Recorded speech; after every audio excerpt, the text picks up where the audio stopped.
기도하겠습니다. 성령 충만하시고 승리하십시오. 하나님께서 이스라엘을 무척이나 사랑하십니다. 그래서 이스라엘에게 많은 복들을 주시는데 그 주신 복 중에서 사람을 복으로 주시는 경우가 있어요. 한 3가지 정도가 사람을 복으로 주시는 경우가 되어지는데 한번 써보면은 첫 번째는 왕입니다. 하나님께서 이스라엘에게 왕을 주십니다. 그래서 이 왕이 복이 됩니다. 정치적으로 또 경제적으로 군사적으로 나라를 잘 지키고 또 보호하고 강건하게 해서 모든 백성을 그 땅에서 편안하게 살게 해줄 수 있는 힘이 왕에게 있으니까 이 왕은 하나님이 주신 복임에 틀림이 없습니다. 또 하나는 제사장이 복입니다. 이스라엘에게 예배 생활과 신앙 생활을 가르쳐주는 그런 사람들이 또 율법을 가르쳐주는 사람들이 이런 제사장 부류에 속해져 있는 사람들이기 때문에 이들이 잘 감당을 하면은 이스라엘에게 복이 됩니다. 또 하나는 선지자입니다. 이 선지자라고 하는 사람들은 이스라엘이 뭔가 잘못한 일이 있어요. 그 잘못한 일이 있을 때 그때 나타납니다. 그때 나타나서 너희는 이러이러한 것을 잘못했다라고 꾸짖는 사람들입니다. 그래서 이 세 사람들이 하나님께서 이 복으로 준 사람들인데 당연히 이 세 사람들이 자기 역할을 잘 감당을 하면 이스라엘이 복을 받는 이야기들이 성경에 무지깃으로 등장하는 거예요. 예를 든다면 왕 중에서 우리 앞으로 주일날 왕들 쭉 살펴보겠지만 간단하게 본다면 아사 왕이라는 왕이 있습니다. 이 아사가 나라를 다스리고 있을 때 아프리카의 구스라고 하는 나라, 지금으로 말하면 이디오피아쯤 될 텐데 이 구스라는 나라에 세라라고 하는 왕이 있어요. 그 세라라고 하는 왕이 당시에 최첨단 무기라고 할 수 있는 철병거 900대, 이스라엘에는 철병거가 단 한 대도 없던 그때에 철병거 300승을 거느리고 이스라엘을 침공해 들어온 겁니다. 그때 이 아사가 하나님 앞에 나가서 기도를 하는데 그 기도가 성경에 있거든요. 뭐라고 기도를 하냐면 쭉 나오는데 마지막 문장에 이런 게 있습니다. 하나님, 강한 자와 약한 자 사이에 도와줄 자 주밖에 없사오니 주께서 우리를 도우시사 사람이 하나님을 이겼다는 말을 하지 못하도록 도와주십시오라고 기도한단 말이에요. 이거 기도 정말 제가 좋아하는 기도인데 그 기도를 하고 하나님께서 아사 왕을 도우셔가지고 이 구스 왕 세라를 그 철병거 300대를 거느리고는 그냥 해버렸단 말이죠. 그래서 그 국가적 재난에서부터 구원을 받기도 하고 이 아사의 왕이 여호사밧입니다. 여호사밧인데 이 여호사밧이 나라를 다스리고 있을 때는 아람이란 나라, 지금의 시리아쯤 되는데 그 아람이란 나라가 이 남유다를 또 침공해 들어왔어요. 침공해 들어오니까 이 여호사밧 왕이 하나님 앞에 나가서 또 기도를 합니다. 뭐라고 기도를 하냐면은 하나님, 우리는 저들 못 이겨요. 그런 거예요. 우리 뭔 힘으로 이깁니까? 아무것도 없는데 그래서 그 유명한 단어가 나와요. 그래서 우리는 주만 바라봅니다. 주만 바라봅니다. 이 말을 한 사람이 여호사밧이에요. 하나님 당연히 누우셔가지고 이 아람의 병사를 이렇게 해버렸단 말이죠. 그래서 국가적인 재난에서부터 건져냈던 왕이 백성들이 잘했다는 얘기가 아니라 이 왕으로 등장하는 이 사람들이 잘했단 말이에요. 그때 하나님이 이들의 기도를 들으시고 국가를 재난에서부터 건져 주셨으니 왕이 복이 맞죠. 그뿐만 아니라 제사장도 마찬가지라 이겁니다. 제사장 중에는 여러분이 하나 좀 기억하셨으면 비느하스 이 사람이 있습니다. 이 사람이 이 아론의 손자인데 이 광야 40년이 끝날 때쯤에 이스라엘이 시딤이라고 하는 곳에 도착을 합니다. 근데 이때 이 시딤에서 아주 간악한 무당인 발람의 꾀에 이스라엘이 빠져요. 이스라엘이 빠져가지고 범죄함이 이스라엘이 넘쳐게 하기 시작하였고 하나님이 그 범죄함에 진노하셔가지고 연병을 보내셔서 이스라엘 지난해 24,000명이 연병으로 죽어나가고 있었단 말입니다. 그때 이 백성들이 죽어나가고 있음에도 불구하고 아주 뻔뻔한 두 남녀가 여기에 등장하니 하나는 시므온 지파의 족장으로 되어져 있는 시므이라는 사람과 미디안 족속의 딸인 이 고스비라는 여자가 들어왔단 말이에요. 이스라엘 진안으로. 그래가지고 들어왔는데 모세가 어떡하지 못할 정도로 막 상황이 나빠졌단 말입니다. 그냥 모두가 죽어나가고 있는데 거룩한 진안에 이방인이 들어올 수는 없는데 거기에 들어왔단 말이에요. 그러니 하나님 진노가 극에 달아가지고 막 쓰러져 나가고 있을 때에 이 비느하스라고 하는 제사장이 나타나서 이 고스비의 시므이의 집에 가서 단창으로 이 두 사람 시므이와 고스비를 뚫었단 말입니다. 그래서 죽였다고요. 그때 하나님께서 그 진노함이 풀리셨다 이겁니다. 그래서 하신 말씀이 내가 너 봐서 살려준다 이거예요. 이스라엘에 다 끝날려 그랬는데 내가 너 봐서 살려준다. 앞으로 너희 가문에서 대제사장이 나올 것이다 라고 선포를 드렸던 사람이 이 비느하스라 이겁니다. 그러니 제사장 하나가 잘 서 있으니까요, 하나님의 진노가 멈추기도 하더라는 거예요. 당연히 복이 된다 이겁니다. 근데 오늘은 이 얘기를 하려고 그러는 거예요. 제사장도 마찬가지, 선지자도 마찬가지라 이겁니다. 한번 읽어보시죠. 예레미야 23장 10절 읽겠습니다. 그때에 간음하는 자가 가득하도다. 저주로 말미암아 땅이 슬퍼하며 광야의 초장들이 마르나니 그들의 행위가 악하고 힘쓰는 것이 정직하지 못함이로다. 이게 이제 예레미야가 예언을 하는데 가슴을 치면서 예언을 한 내용이에요. 이 예언이 누구에게 해당되어지는 것이냐면 그 앞에 9절에 보시면 누구에게 돼 있어요? 9절에 뭐라고 돼 있죠? 선지자들에 대한 말씀이라고요. 그러니까 선지자들이 그 땅에서 악을 행했다 이겁니다. 그 땅에서 악을 행했다고요. 하나님의 복으로 주신 선지자가 그 땅에서 악을 행했다고요. 그랬더니 하나님이 그 땅에다가 뭐를 내리셨다고요? 땅을 어떻게 하셨다고요? 다시 한번 올려주시옵소서. 그치? 뭐라 됐다고요? 땅이 가늠하는 자가 가득하도다. 저주로 말미암아서, 그러니까 땅에 뭐가 내렸다고요? 저주가 내렸다고요. 그러니까 땅이 저주받았다는 이야기, 이거 어디서 들어본 것 같지 않습니까?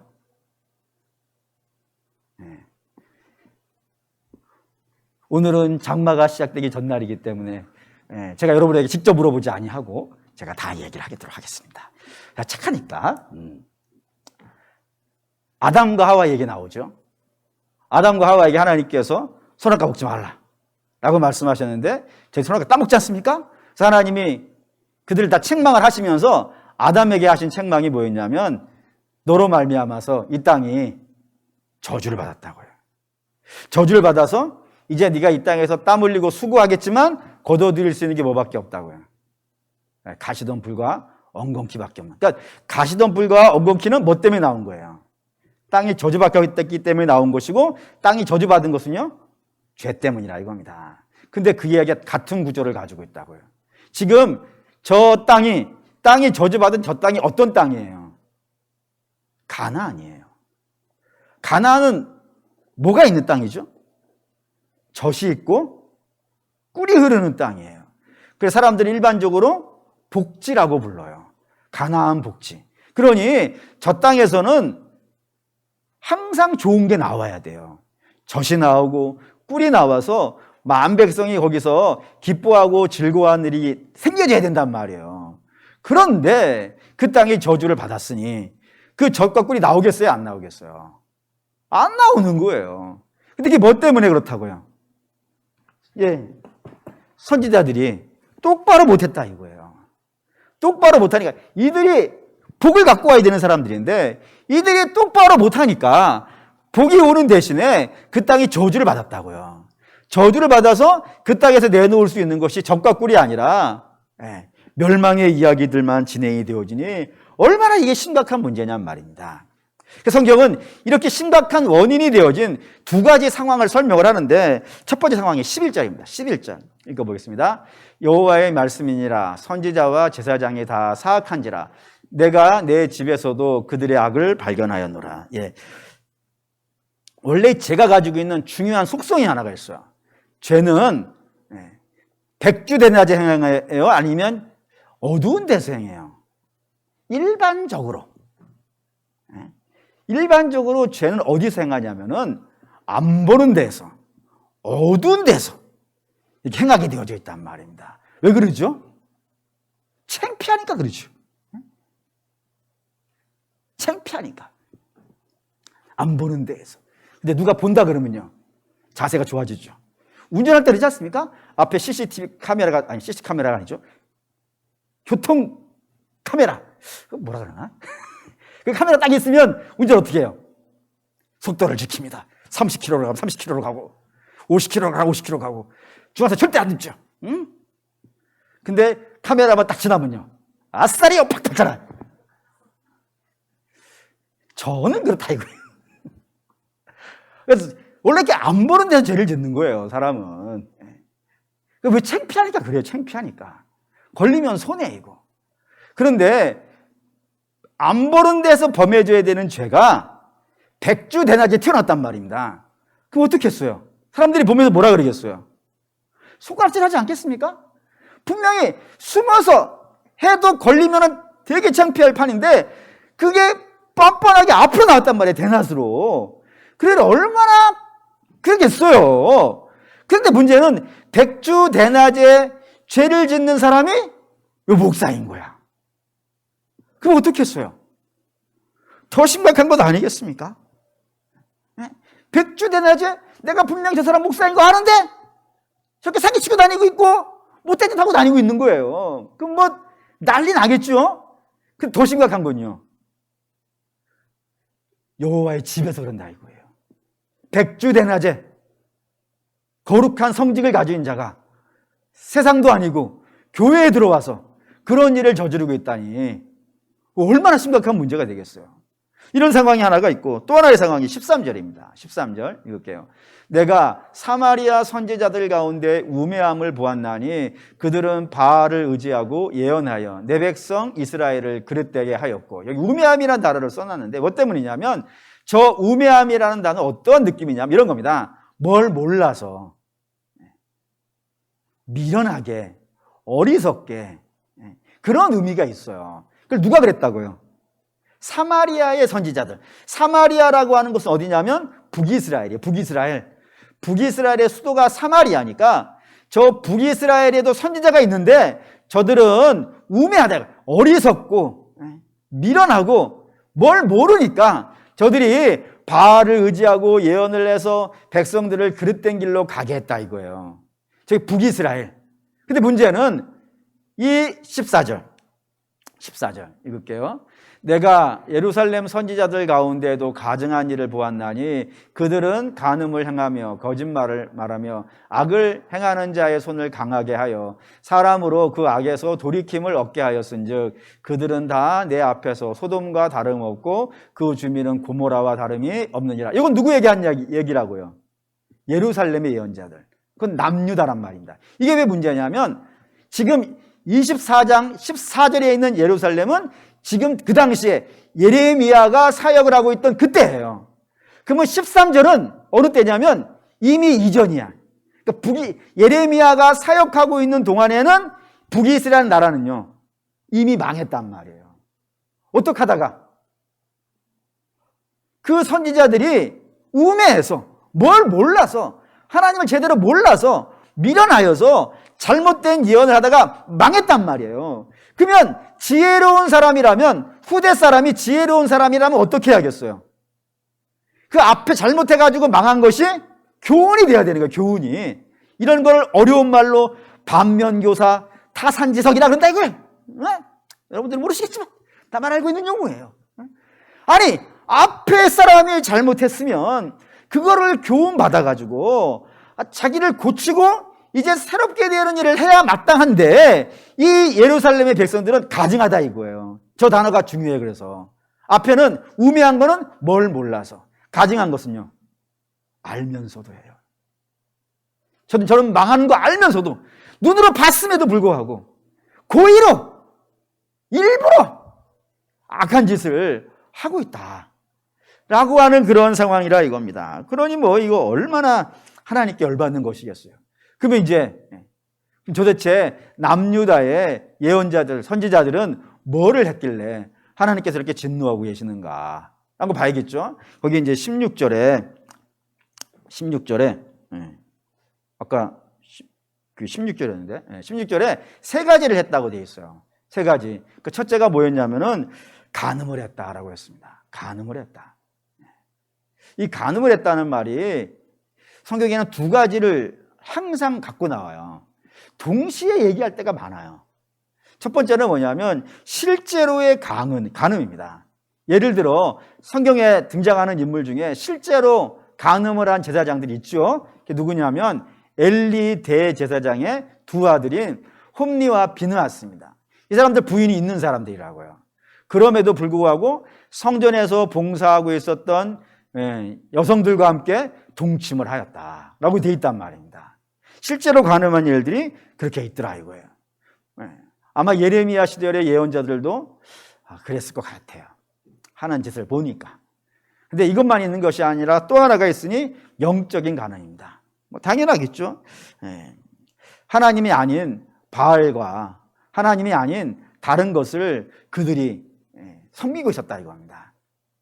그러니 이거 뭐 일반 백성들이 이스라엘 중에서 바알을 섬기고 있고 우상을 섬기고 있다는 것, 그것만으로도 상당히 복잡한 일인데 선지자들이, 꾸짖어야 될 선지자들이, 그렇게 하면 꾸짖어야 된다라고 되어져 있는 선지자들이 고르고 있으니까 이스라엘 형편이 어떻겠어요? 심각하지 않겠습니까? 이게 첫 번째 상황이고, 두 번째 상황은 거짓말이라고 되어 있습니다. 이게 몇 절이죠 지금? 14절에 간음을 행하며 거짓말을 했다라고 되어져 있는데, 이 거짓말이 좀 중요해요. 일반적으로 이것도 뭐 히브리 방언을 쓰려고 하다가 지난주에 써보니까 여러분들이 별로 시원찮아 하시길래 한글로 쓰겠습니다. 뭐라 그러냐면 카자부라 그럽니다. 카자부. 일반적으로 성경에서 거짓말했다, 우리가 흔히 말하는 남을 속이는 거짓말, 그런 걸 했다라고 했을 때는 카자부라고 하는 단어를 써요. 그런데 오늘 여기 예레미야 23장 14절에는 카자부라는 단어로 안 써 있고 뭐라고 되어져 있냐면 쉐케르라고 하는 단어로 써 있단 말이에요. 그러니까 다른 단어를 쓰는 거야. 이게 쉐케르라고 하는 단어를 어디에 쓰는 단어냐면은 성경 보시죠. 예레미야 13장 25절 읽겠습니다. 여호와의 말씀이니라. 이는 내 몫이요 내가 헤아려 정하여 내게 준 분깃이니 내가 나를 잊어버리고 거짓을 신뢰하는 까닭이니라. 이걸 잘 보셔야 돼요. 여호와의 말씀이니라 라고 하면서 이는 내 몫이요 내가 헤아려 정하여 내게 준 분깃이니, 여기서 내가는 누구겠어요? 이스라엘. 내가 나를, 일단 나를 누구겠어요? 하나님. 나를 잊어버리고, 하나님을 잊어버리고 거짓, 이게 쉐켈이에요. 그러니까 저 거짓은 일반적으로 말하는 거짓말은 아닌 느낌이 들죠.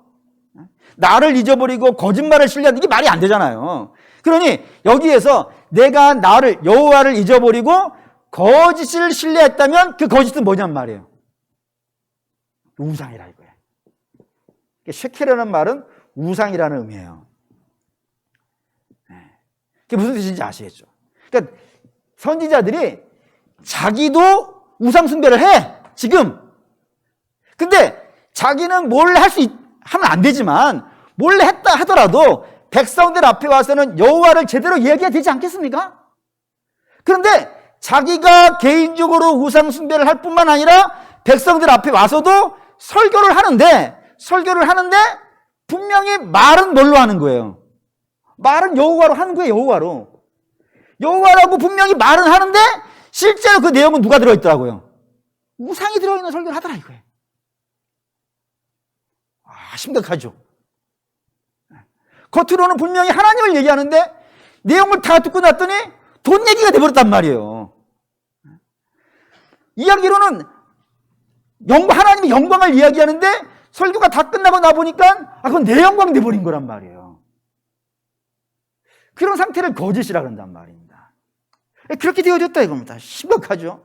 그래서 백성들로 하여금 백성들이 설교를 딱 듣고 나서는 여호와를 찬양하고 그 여호와를 경배하고 그 앞에 엎드리고 이런 모습이 되어져야 되는데 하나님은 싹 잊어버리고 다른 것만 생각나는 거예요. 다른 것만. 그런 상태를 만들었으니 하나님이 복창 터질만 하죠. 세 번째는 뭐라고 되어 있냐면 악을 행하는 자를 손을 강하게 해주었다라는 겁니다. 이 말이 참 심각한데 이스라엘의 최고의 왕은 누구겠어요? 당연히 다윗입니다. 얼마나 다윗이 강력하냐면 이스라엘 국기 아시나요? 국기 이렇게 돼 있어요. 네모 반듯한 데다가 여기서 짝대기 하나, 밑에 짝대기 하나, 두 개 있고 여기에 육각형 별이 있어요. 별. 육각형인데 이 오각형이네. 육각형 별이 있어요. 이 별의 이름이 있어요. 무슨 별일 것 같으세요? 그렇지. 내가 뭔 얘기하고 있어? 다윗 얘기하고 있는데. 지혜로우신 분들이 많으세요. 다윗의 별이에요.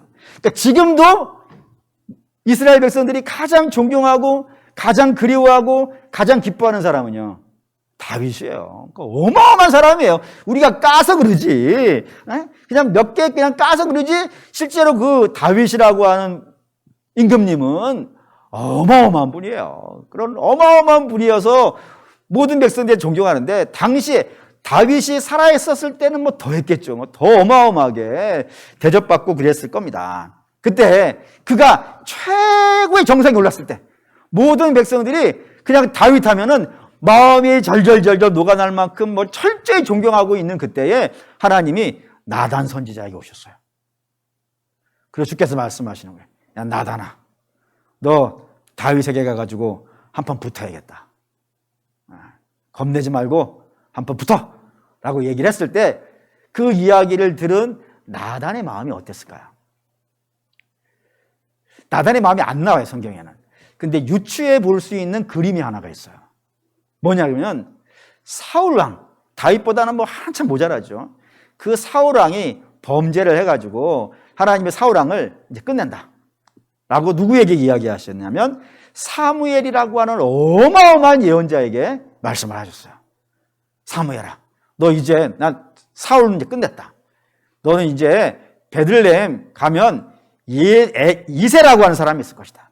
그 집의 자녀들 중에 내 마음에 드는 자가 있는데 그 자녀에게 기름 부어서 왕으로 세우라 라고 말씀을 하신 거예요.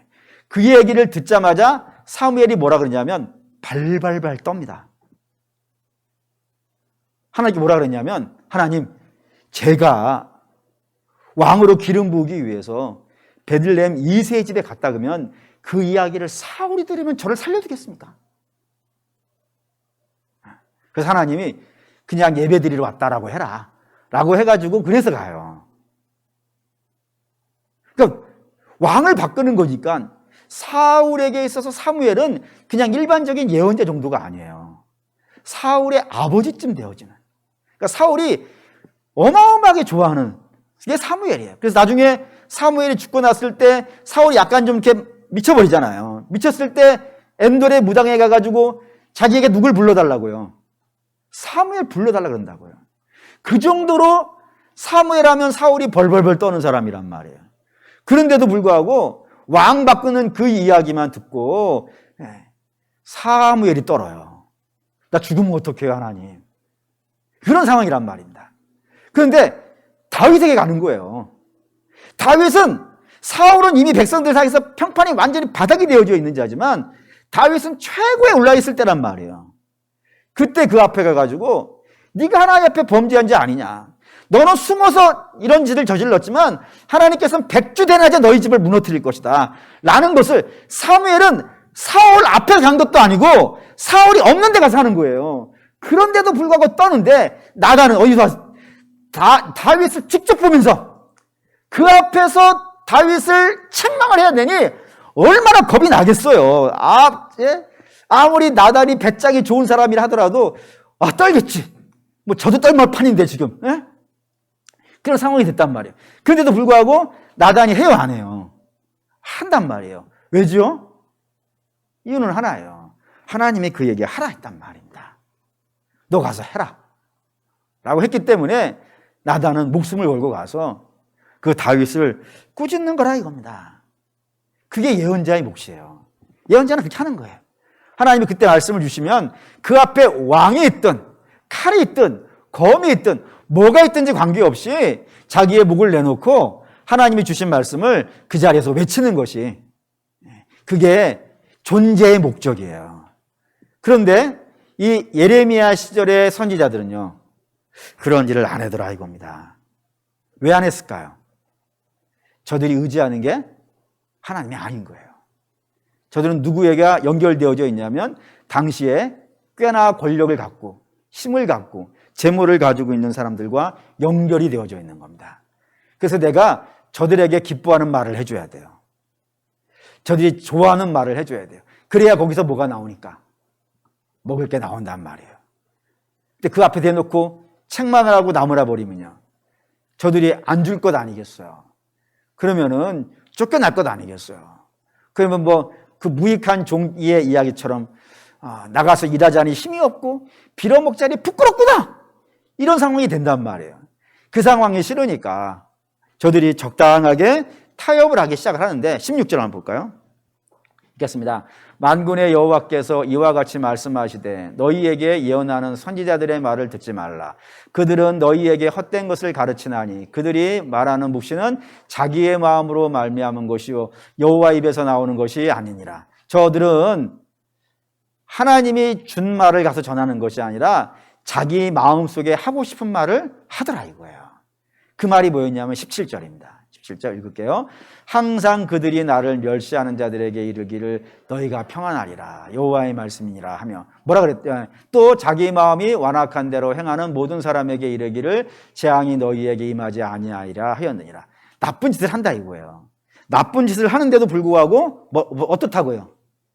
걱정 없다고, 문제 없을 거라고, 하나님 뭐라고 안 그러실 거라고, 오히려 하나님이 당신을 더 잘되게 해주실 거라고, 평안할 거라고, 아주 좋을 거라고 이렇게 얘기를 해주더라 이겁니다. 죄를 행했으면 책망을 해가지고 양심의 가책을 줘야 되는 거예요.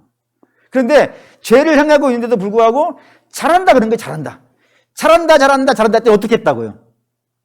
그 죄가 용기를 갖더라 이거예요. 그 팔의 힘이 더 세지더라 이거예요. 더 강건해지더라고. 이런 예가 역사에 굉장히 많아요. 죄인을 향해서 꾸짖어 줘야 되는데 꾸짖질 않고 오히려 그 죄를 잘한다 그랬더니 죄가 담력을 얻어가지고 더 큰 죄를 짓는 애들이 역사에 굉장히 많이 있습니다. 그 중에 하나가 이런 겁니다. 제가 역사를 좀 공부하면서 제일 미스테리한 나라 중에 하나가 독일이라고 하는 나라입니다. 이 나라가 사실 굉장히 좀 미스테리해요. 왜냐하면 독일은 사실 믿음의 세계에서 바라봤을 때 절대로 가볍게 볼 수 있는 나라가 아니에요. 굉장히 센 나라예요. 얼마나 세냐면 저들은 주일날 교회 가서 헌금 안 해요. 목사님 교회 가서 헌금을 하라는데 세다니요. 교회에서 헌금할 필요가 없어요. 왜냐하면 월급이 나오면 월급 명세서에 헌금 이렇게 빠져요. 교회를 다니는 사람이든 교회를 안 다니는 사람들 전혀 신경 쓰지 않아요. 월급이 나오면 그 먼저 빼는 걸 뭐라 그러죠? 뭐라 그럽니까 그걸? 원천징수. 원천징수를 해버려요. 근데 아무 말을 안 해. 당연히 교회로 헌금 가는 거 아는데도 불구하고 아무 말 안 해요. 왜냐하면 당연한 거예요 그게. 역사적으로 당연한 거예요. 뿐만 아니라 우리가 갖고 있는 성경이 일반어로 번역되어 있는 거예요. 근데 원래는 성경은 이렇게 안 돼 있어요. 처음에는 구약 성경은 히브리어로 되어 있고 그리고 신약 성경은 헬라어로 되어 있고 이 히브리어하고 헬라어가 제일 먼저 번역된 것이 라틴어예요. 근데 라틴어는 일반적으로 쓰는 언어가 아니에요. 그냥 라틴 사람들, 이태리 사람들이죠. 그런 사람들이나 또는 일부 성직자들, 라틴어를 전문적으로 배운 사람들이나 쓰는 언어지 일반어는 영국 사람은 영국어 쓰고 프랑스어 사람은 프랑스어 쓰고 독일 사람들은 독일어 쓴단 말이에요. 그러니까 일반인들은 성경을 못 읽어. 라틴어를 배운 적이 없으니까. 그래서 나쁜 사기꾼들이 못된 짓으로 얘기하는데도 불구하고 다 모르는 거야. 본 일이 없거든 성경을 여러분들은. 그렇잖아요. 제가 카자브 쓴 것도 열받잖아요 지금. 뭔 말이야. 난 그런 판인데 성경 전체를 본 일도 없으니까 여기서 단상 위에서 성경에 이런 말이 있습니다라고 얘기해버리면 알게 뭐야. 그래서 중세의 캐톨릭이 막 난잡하게 됐단 말입니다. 그래서 안 되겠다 싶어가지고 성도들에게 여러분이 한번 직접 읽어보십시오 성경을. 정말 저들이 말하기 한게 있는지 해가지고 독일에서 맨 처음 번역이 됐단 말이에요. 독일어로. 그게 독일의 종교개혁을 시작했던 도시.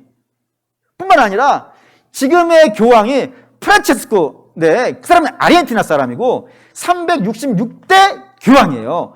그 앞에 356대 교황, 제가 이것까지 외우고 다닌단 말이에요. 356대 교황이 베네딕트 16세예요. 이 사람이 독일 사람이에요. 그러니까 독일이라는 나라는 개신교도 빵빵하지만 캐톨릭도요. 교황을 낼 정도로, 꽤 많은 교황을 낼 정도로 캐톨릭도 빵빵해요. 우리는 지금까지 캐톨릭 지금 한 400만인가? 그렇게 캐톨릭 교회 있다 그러는데도 불구하고, 교회 못 내잖아요. 그러니 독일이라는 나라 얼마나 센 나라예요, 신앙적으로. 근데 그런 나라에서 뭔 일을 했냐면, 유대인 600만 명을 죽이는 거예요. 남녀노소 가릴 것 없이. 물론 그 명령을 한 사람은 히틀러예요. 근데 아시겠지만, 히틀러는 어렸을 때부터 유대인에 대한 컴플렉스가 있고, 굉장히 안 좋은 감정이 있기 때문에, 그러면 안 되지만, 그럴 수 있다 치더라도, 히틀러가 600만 명을 혼자가 죽인 건 아니잖아요. 그걸 누가 죽이냐면, 일반 독일인이 죽인단 말이에요. 일반 독일 병사들이. 어떻게 그 죽이는 게 가능했을까요? 그 어떻게 남녀노소 가릴 것 없이 다 가스실에 놓고 어떻게 다 죽여요, 그거를. 일반 정상적인 개념이라면은. 근데 여기에 개념에 뭐가 끼어드냐면은 독일의 교회들이 끼었단 말이에요. 그래서 그 교회에서 히틀러에게 복종하기 위해서, 히틀러가 워낙 세게 나오니까 그의 일에 도와주기 위해서 하나의 말을 해요. 그게 뭐냐면은 저 유대인은 죽여도 된다고. 그 이유는 두 가지라고. 하나는 저들이 예수를 죽였다고. 우리 주를. 또 하나는 저들이 예수를 죽일 때 빌라도가 나는 이들의 죽이는데 관여하지 않겠다고 했더니 그 유대인들이 뭐라 그랬어요? 그 피를 누구에게 돌리라고? 나와 우리 후손들에게 돌리라고. 그렇게 얘기했으니까 저들은 죽여도 돼. 라는 그런 이야기를 교회에서 해줬단 말이에요. 그거에 반대했던 사람이 보네퍼예요. 선한 능력으로. 나중에 한번 그분에 대해서 한번 이야기할 날이 있겠지만, 보네퍼 목사님이 히틀러 암살단에 가담한 분이라서 어떤 사람은 좋아하고 어떤 사람은 싫어하고 막 그래요. 근데 저 사람이 좋아하든 싫어하든 우리가 그분의 삶을 함부로 나눌 수 없을 만큼 참 큰 분이긴 한데, 어쨌든 그걸 독일 교회가 해줘요. 반대하는 교회도 있죠. 교박교회. 그게 보네퍼 목사님. 근데 많은 교회들이 그랬어요. 교회가 신앙이 정치하고 손잡으면 안 됩니다. 역사적으로 정치와 종교가 손을 잡은 고대 사회, 그 정치와 종교가 분리되어져 있지 않던 고대 사회에서는 그게 뭐 의미가 있을지는 모르겠지만, 예수님 이후로 정치하고 교회가 손잡은 이래로 한 번도 좋은 적이 없어요. 그래서 정치는 정치가 하고 교회는 정치에 관여하는 게 아닙니다. 특별히 목사님들은 그 정치에 관여하는 게 좋지 않습니다. 오히려 해야 되는 일은, 물론 악을 행하는 것에 대해서 선포를 해야 되겠지만, 그건 정치 세력을 만들어서 선포하는 것이 아니라 그냥 재단에서 복음만 전하면 됩니다. 복음만 전하면 그 복음이 힘이 있어요. 복음이 능력이 있어요. 그래서 악한 것들을 무너뜨려요. 그러니까 굳이 교회가 데모하러 갑시다, 이거 할 필요 없다 이거예요. 어쨌든 그렇게 됐다 이겁니다. 그 당시에 교회가 그랬다 이거예요. 예레미야 시대에도 예언자들이 거기에 붙어가지고 저들을 도왔단 말이에요. 어떻게 도왔냐면 27절, 28절 이렇게 도왔대요. 읽겠습니다. 그들이 서로 꿈꾸는 것을 말하니 그 생각인즉 그들의 조상들이 바알로 말미암아 내 이름을 잊어버린 것 같이 내 백성으로 내 이름을 잊게 하여 함이로다. 여호와의 말씀이니라. 꿈을 꾼 선지자는 꿈을 말할 것이요 내 말을 받은 자들은 성실함으로 내 말을 말할 것이니라. 겨가 어찌 알곡과 같겠느냐. 저들이 어떻게 말을 해줬냐면 그 악한 자들에게 하나님이 그렇게 해도 된다라고 이야기했단 말이에요. 근데 무슨 방법으로? 꿈으로 했다 이거예요. 꿈으로. 왜 꿈으로 했을까요? 당연히 두 가지 이유가 있는 거예요. 악한 자들이 잘 된다고 이야기해 주는 건 성경에 있을까요? 없을까요? 성경에 없어요. 없는 걸 이야기해야 되려니까 성경 갖다 대면 되겠어요? 안 되겠어요? 안 돼. 뭐 갖고 올 수밖에 없어요. 꿈을 꿨다 이거예요. 꿈에 하나님이 나한테 계시했다 라는 걸로 하고, 또 일반 백성들의 입장에서도 성경에 이런 내용이 있습니다 라는 것보다는, 물론 우리 교회는 아니에요. 성경에 이런 것이 있습니다라고 말하는 것보다는 내가 꿈에 하나님을 직접 만났습니다. 이게 세 보이죠? 어느 게 세 보여요? 여러분, 예레미야 23장 펴봅시다. 여기 이러고 있죠? 이게 세 보여요? 아니면 제가 어젯밤 꿈에 하나님을 직접 만나서 직통 계시를 받았습니다. 이게 더 세 보여요. 목사님이 말을 세게 쓰게 더 세게 보여? 여러분, 꿈을 조심하셔야 됩니다. 물론 하나님이 꿈으로 계시할 때가 있습니다.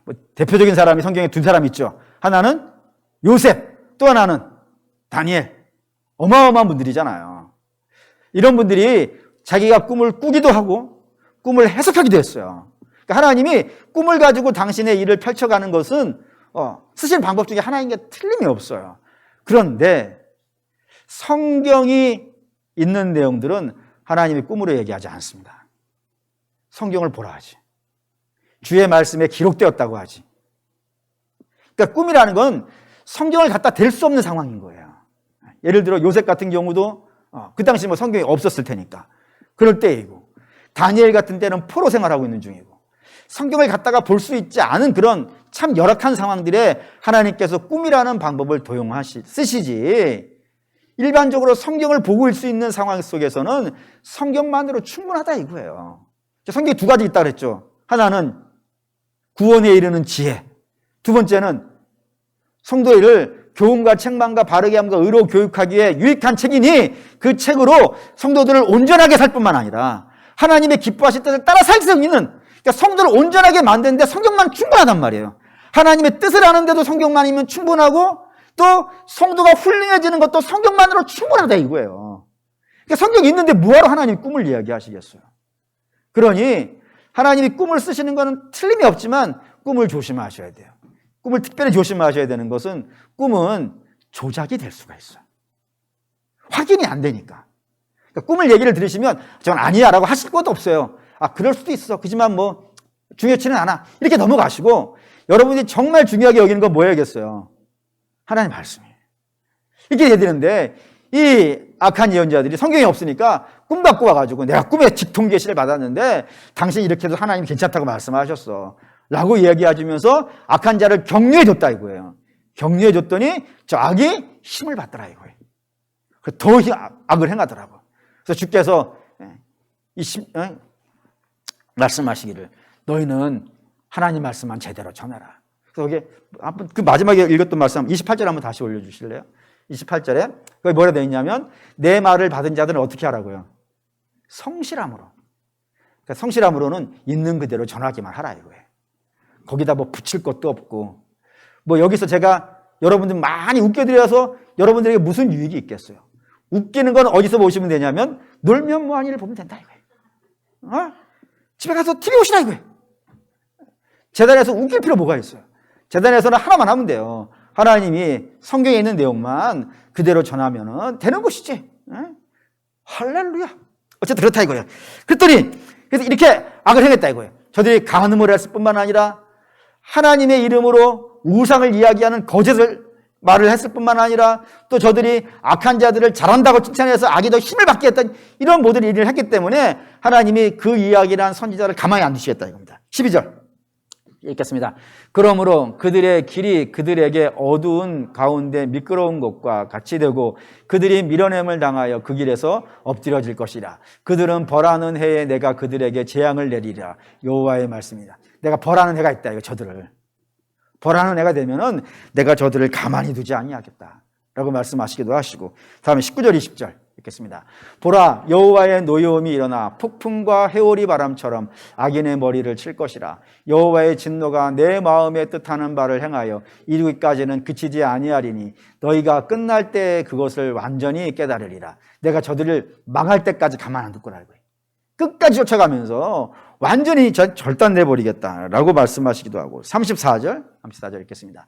또 여호와의 엄중한 말씀이라 하는 선지자에게나 제사장에게나 백성에게는 내가 그 사람과 그 집안을 벌하리라 하셨다고. 헛된 얘기하는 제사장이 있으면, 선지자 있으면 내가 그를 뿐만 아니라 그의 집안까지도 망하게 하겠다 이겁니다. 세죠. 어마어마하게 센 명령을 하셨다 이겁니다. 그러니 중요한 내용이 등장해요. 하나님 저렇게 왜 선지자에 대해서 저렇게 화가 많이 나셨냐면은 선지자가 해야 되는 중요한 역할이 하나가 있어서 그래요. 22절 읽겠습니다. 23장 22절 읽겠습니다. 22절 한번 보시죠. 22절 읽겠습니다. 그들이 만일 나의 회의에 참석하였더라면 내 백성에게 내 말을 들려서 그들을 악한 길과 악한 행위에서 돌이키게 하였으리라. 뭔 말이냐면은 선지자들이 왜 꾸짖는 일을 해야 되냐면은 이스라엘은 하나님의 백성이긴 하지만 저들이 아직은 죄에서 완전히 해방된 건 아니잖아요. 죄의 본성들이 남아있잖아요. 남아있다 보니까 죄를 지면 안 되겠지만 죄를 지을 수 있잖아요. 죄에 빠질 수 있잖아요. 그때 선지자들이 나타나서 이거는 죄입니다. 이거 하면 망합니다. 돌아서셔야 됩니다. 라고 꾸짖어줘야 된단 말이에요. 그러면 꾸짖으면 백성들이 그 말을 듣고 어떻게 해야 된다고요? 회개하고 돌아와서 주께 은혜를 구하지 않겠습니까? 그러면 주께서 그렇게 회개하고 돌아온 백성들을 천부여 의지 없어서 손들고 옵니다라고 오는 백성들을 주께서 어떻게 대하시겠어요? 박대하지 않으실 것 아니겠습니까? 그래서 그들이 오면은 저들을 고치시고 새롭게 하셔가지고 완전히 새로운 모습으로 바꿔주실 것이고 그렇게 새로운 모습이 되어지면 저들이 복을 받겠죠. 그러니까 선지자는 꾸짖어서 복을 주는 사람이란 말이에요. 이 사람들은 예배를 잘 시켜가지고 복을 받게 하는 사람이고 이 사람은 정치와 경제와 군사를 잘 따라서 복을 받는 사람이란 말이에요. 그러니까 선지자는 당연히 꾸짖어가지고 백성들을 돌아와 하나님께 치료받고 복받는 역할을 시켜야 되는데 이들이 죄를 얘기를 안 했단 말이에요. 악한 일을 하는데도 불구하고 잘한다 그러고 우상을 섬기는데도 그거를 하나님의 이름으로 우상을 섬기게 만들어주고 이렇게 만들어버렸으니 이들이 회개를 하겠어요 안 하겠어요? 안 하지. 안 하니까 하나님부터 점점 더 멀어지고 복받을 수 있는 자리에서 더 멀어져 버렸단 말입니다. 그래서 결국에는 사단이 나버린 거예요. 그러니 하나님께서 화가 나셨지. 이런 상황이 됐단 말이에요. 그러면 제사장은 그렇다 칩시다. 제사장은 그렇다 치고 성도들은 이런 상황이 되면 어떻게 될 것 같으세요? 원래 모든 것이 말이죠. 소벽을 어떻게 쳐야 소리가 나요? 예? 물론 옆에 사람과 하이파이브해도 소리가 나요. 근데 손뼉은 마주치면 소리 난다 그러잖아요. 한쪽만 14개 막 화낸다고 해가지고 소리 나는 게 아니라 이쪽 소리 호응을 해줘야 되지 않겠습니까? 예를 들어서 선지자들이 여기서 메시지를 선포를 했어요. 그러면 여러분들이 어떻게 하냔 말이에요. 이스라엘이라고 하는 백성들은 신앙생활을 1, 2년 해온 사람들이 아니란 말이에요. 조상 대대로 해왔고 뿐만 아니라 본인들도 태어나면서부터 신앙생활 해온 사람들 아니겠어요. 그러니 얼마나 많이 했겠어요. 그래서 주께서 이런 말씀하셨어요. 아니, 주께서 하신 것이 아니라 이스라엘 속담에 이건 제가 직접 가서 이스라엘 사람 붙잡고 물어보진 않았어요. 그냥 책에 이스라엘의 속담이 이런 게 있다라고 하니까 하는 것이지 혹시 아니더라도 열리지는 마십시다. 뭐라고 되어 있냐면 이스라엘은 바보도 신명기를 외운다 이거예요. 그래서 그 근거가 뭐냐 했더니 그 책에는 이렇게 돼 있어요. 사실 예수님은 전문적인 교육을 받으신 분은 아니잖아요.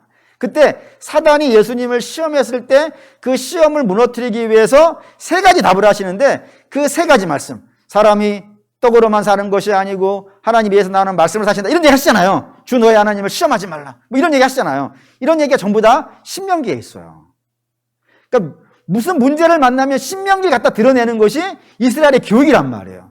그러니까 얼마나 많이 했겠어요. 뿐만 아니라 아랍 사람들이나 또는 이스라엘 사람 같은 문화권에 있는 사람들이기 때문에 어렸을 때 유치원에 가면 율법 외운단 말이에요. 뭐 움직이고 보시죠 이런 거.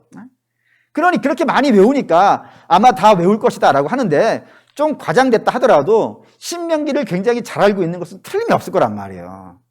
그러면 저들이 하나님 말씀 늘 들어봤으니까 앞에 있는 단생에서 설교하는 자가 하나님 말씀이 아니라 다른 것을 이야기하면 여러분들이 알아들어야겠어요? 못 알아들어야겠어요?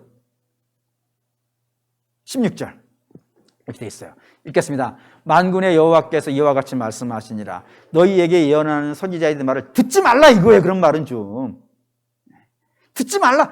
너희 신앙생활 해왔지 않냐. 너희가 지금까지 쭉 해왔는데 왜 그게 분별이 안 되냐 이거예요.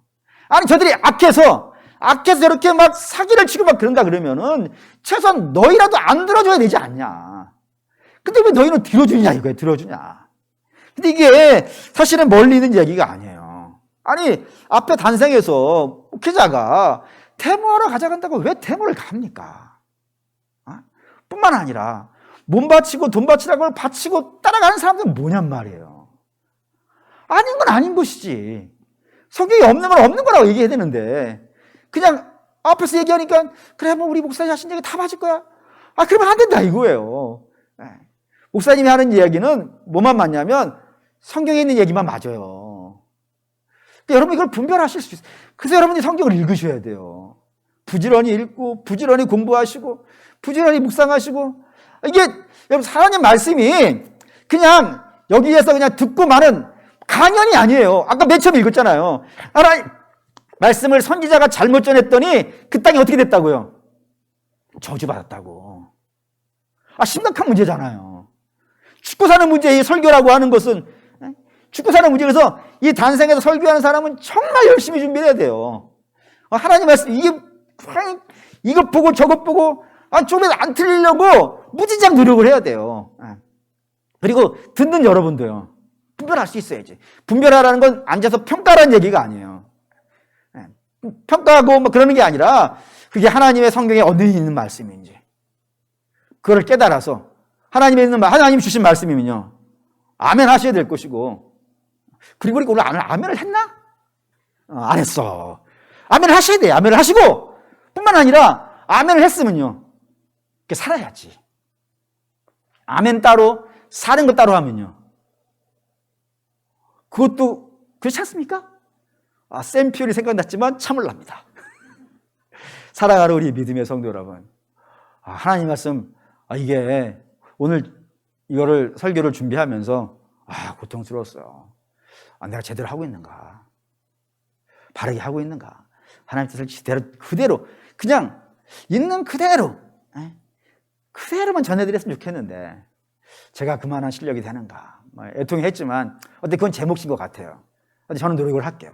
이따 기도할 때도 저는 그 기도할게요. 하나님, 제가 설교를 할 때 하나님 말씀만 좀 하게 해주십시오. 있는 대로 하게 해주십시오. 라고 저는 기도할 테니까 여러분들은 들을 수 있는 귀를 달라고 기도하십시오. 성경에서 들을 수 있는 자는 들을지어다 라고 하시는 말씀을 하시지 않습니까? 들을 수 있는 귀가 되어야 되지 않겠습니까?